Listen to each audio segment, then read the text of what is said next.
Shalom, perkenalkan nama saya Kevin Repalis Jepang dengan NIM 0102128212-30 dari Prodi Ekonomi Pembangunan, mata kuliah Pancasila C. Interlain. Di sini saya akan menjelaskan tentang Pancasila dalam konteks sejarah perjuangan bangsa Indonesia. Pancasila dalam sejarah bangsa Indonesia. Pancasila adalah 5 nilai dasar luhur yang ada dan berkembang bersama dengan bangsa. Pancasila adalah 5 nilai dasar luhur yang ada dan berkembang bersama dengan bangsa Indonesia sejak dahulu. Sejarah merupakan deretan peristiwa yang saling berhubungan. Peristiwa-peristiwa masa lampau yang berhubungan dengan kejadian masa sekarang, dan semuanya bermuara pada masa yang akan datang. Hal ini berarti bahwa semua aktivitas manusia pada masa lampau berkaitan dengan kehidupan masa sekarang untuk mewujudkan masa depan yang berbeda dengan masa yang sebelumnya. 5 nilai dasar luhur yang berkembang pada setiap era Pancasila terdiri dari 1. Pancasila era prakemerdekaan. Pancasila sebagai dasar negara Republik Indonesia ditetapkan pada tanggal 18 Agustus 1945 sebagai dasar negara, maka nilai-nilai kehidupan berbangsa, bernegara, dan berpemerintahan sejak saat itu haruslah berdasarkan pada Pancasila.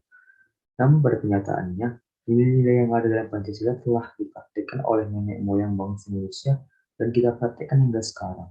Hal ini berarti bahwa semua nilai-nilai yang terkandung dalam Pancasila telah ada dalam kehidupan rakyat Indonesia sejak zaman nenek moyang. 2. Pancasila era kemerdekaan. Bangsa Indonesia pasca kemerdekaan mengalami banyak perkembangan. Sesaat setelah kemerdekaan Indonesia pada 1945, Pancasila melewati masa-masa percobaan demokrasi. Pada waktu itu, Indonesia masuk ke dalam era percobaan demokrasi multipartai dengan sistem kabinet parlementer. Partai-partai politik pada masa itu tumbuh sangat subur, dan proses politik yang ada cenderung selalu berhasil dan mengusung kelima sila sebagai dasar negara. Pancasila pada masa ini mengalami masa kejayaan. 3. Pancasila era Orde Lama.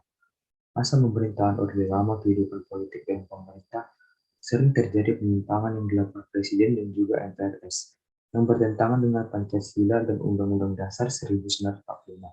Artinya pelaksanaan Undang-Undang Dasar 1945 pada masa itu belum dilaksanakan sebagaimana mestinya.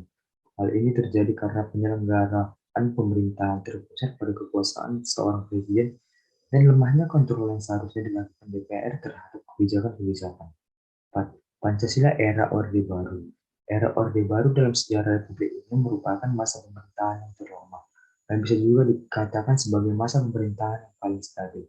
Stabil dalam artian tidak banyak gejolak yang mengemuka, layaknya keadaan dewasa ini.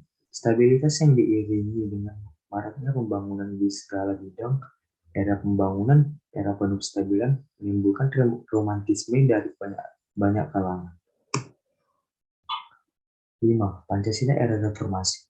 Memahami peran Pancasila di era reformasi, khususnya dalam konteks sebagai dasar negara dan ideologi nasional, merupakan tuntutan hakiki agar setiap warga negara Indonesia memiliki pemahaman yang sama dan akhirnya memiliki persepsi dan sikap yang sama terhadap kehidupan. Peranan dan fungsi Pancasila dalam kehidupan bermasyarakat, berbangsa, dan bernegara. Sejarah dan proses penggalian, penyusunan, dan perumusan Pancasila. 1. Masa sebelum kedatangan bangsa Barat. Sampai rentuan negara kerajaan Majapahit tahun 1525, masa sebelum kedatangan bangsa Barat sampai rentuan negara kerajaan Majapahit tahun 1525 ini, antara lain ditandai dengan berbagai kondisi dan indikasi antara lain bahwa 1. Nilai-nilai dasar Pancasila telah lahir sejak lama di kalangan bangsa Indonesia, yaitu sejak zaman kerajaan Kutai, Tarumanegara, Palingga, Melayu, Pajajaran, Sriwijaya, Majapahit, dan lain-lain. 2. Dalam buku Negara Kertagama, karangan MPU Prapanca ditemukan istilah Pancasila, yang berarti berbatu sendi yang 5 atau pelaksanaan kesusilaan yang 5. Ajaran kesusilaan yang 5 yang terdiri dari tidak boleh melakukan kekerasan, mencuri, berjiwa dengki, berbohong, mabuk minuman keras. 3. Dalam buku Sutasoma karangan MPU Tantular ditemukan istilah Bhinneka Tunggal Ika. 4. Kerukunan hidup antar umat beragama telah tumbuh nyata sejak zaman penyebaran Islam oleh Wali Songo. 2. Kedatangan bangsa Barat ke Indonesia. Kedatangan bangsa Barat di Indonesia berkaitan erat dengan penjajahan samudera yang dilakukan oleh bangsa Eropa pada awal abad ke-15. Kontak antara bangsa Eropa dan bangsa Timur dalam perdagangan sudah berlangsung lama. akan tetapi tidak melalui jalur laut, melainkan jalur darat yang dikenal dengan istilah jalur udara.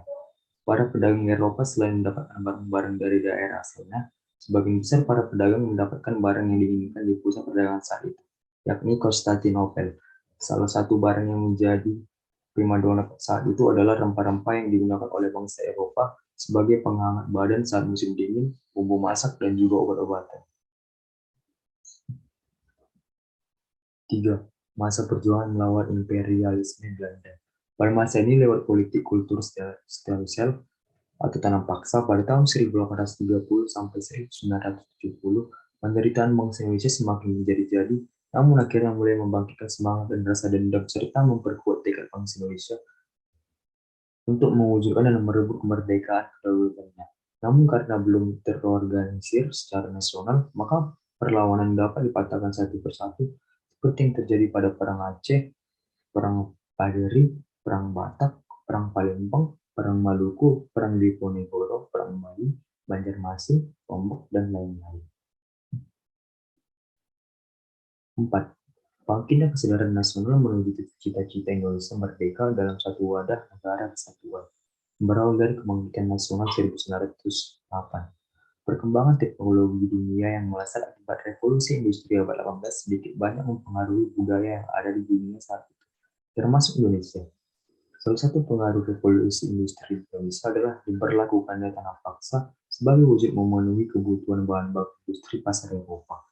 Tanah paksa yang diberlakukan pemerintah Hindia Belanda menyebabkan kesengsaraan bagi rakyat Indonesia, kemiskinan yang berkepanjangan dan menyebarnya wabah penyakit. Pendidikan yang didirikan pemerintah Hindia Belanda juga semata-mata untuk menghasilkan pekerja terdidik dengan upah yang murah. Namun pendidikan inilah yang kemudian melahirkan generasi terdidik yang mempelopori kesadaran nasional, seperti R.A. Kartini, Dewi Sartika, Hosjo Djokroaminoto, Ki Hajar Cipto Mangunkusumo, Sutomo, dan lain-lain. Gagasan ini disambut antusias oleh para pelajar dengan mendirikan organisasi Budi Utomo pada 20 Mei 1908. Budi Utomo merupakan organisasi modern pertama di Indonesia yang didirikan oleh Stomo dan 8 kawan lainnya. Pancasila dalam kajian sejarah bangsa Indonesia untuk masa depan. Contoh urgensi pendidikan Pancasila bagi suatu program studi, misalnya yang berkaitan dengan tugas menyusun atau membentuk peraturan perundang-undangan. Orang yang bertugas untuk melaksanakan hal tersebut harus mempunyai pengetahuan, pengertian, pemahaman, penghargaan, komitmen, penghayatan, dan pola pengamalan yang lebih baik daripada warga negara yang lain, karena mereka lah yang akan menentukan meresap atau tidaknya nilai-nilai Pancasila ke dalam peraturan perundang-undangan yang disusun atau dibentuknya.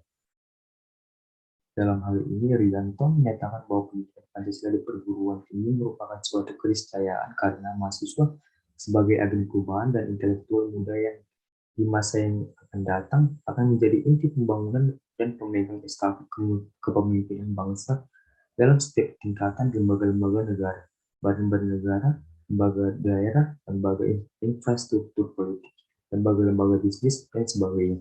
Dengan demikian, pemahaman nilai-nilai Pancasila di kalangan mahasiswa penting, tanpa membedakan pilihan profesi di masa yang akan datang, baik yang akan berprofesi sebagai pengusaha, pegawai swasta, pegawai pemerintah, dan sebagainya. Semua lapisan masyarakat memiliki peran amat menentukan terhadap eksistensi dan kejayaan bangsa di masa depan. Hal ini dimaksudkan bahwa ideologi Pancasila adalah bersifat aktual, dinamis, antisipatif, dan senantiasa mampu menyesuaikan dengan perkembangan zaman, ilmu pengetahuan dan teknologi, serta dinamika perkembangan aspirasi masyarakat. Sekian dari saya, terima kasih.